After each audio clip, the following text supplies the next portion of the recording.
Trátase dunha experiencia completa arredor da elaboración dos viños de Rías Baixas dende o inicio ao final. A Ruta do Viño Rías Baixas prepara unha nova edición da súa cata de vendima, unha actividade que vai ter lugar en Pontevedra, no Pazo de Mugartegui, o vindeiro día 19 deste mes de setembro. A proposta permite ao público coñecer os distintos tipos de uvas, mostos e viños da denominación de orixe Rías Baixas. Una cata es una cata, quiero decir, se van a catar vinos Rías Baixas, se catan 4 diferentes vinos Rías Baixas, de diferentes subzonas, de diferentes tipologías, pero antes de catar esos vinos intentamos adentrarles un poco en ese proceso, ¿no? En cómo se vendimia, con lo cual siempre se les ofrece a los asistentes una cata de uvas, traemos diferentes catas de uvas blancas y tintas, de diferentes variedades, para que puedan degustar, catar esas peculiaridades, esas diferentes, esa riqueza que tienen nuestras uvas, para luego pasar a catar un mosto y luego ya nuestros vinos Rías Baixas. A actividade contará con prazas limitadas, estará dirixida polo sumiller Nacho Costolla. Lleva más de 10 años colaborando con la Ruta del Vino Rías Baixas. La verdad es que es una persona con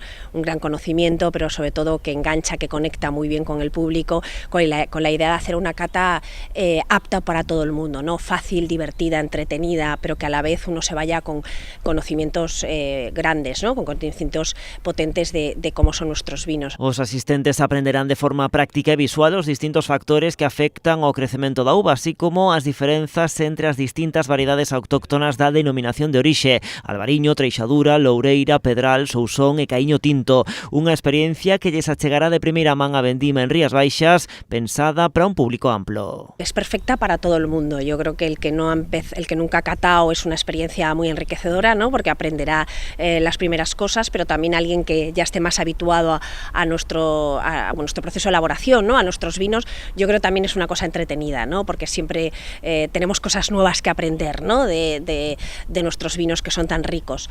Como xa ven sendo habitual, estes viños maridarán con conservas de peixes e mariscos de Anfaco Cecopesca, unha organización coa que a Ruta do Viño Rías Baixas colabora de forma habitual porque, segundo indican, os seus produtos xeran valor e se complementan moi ben coa ruta.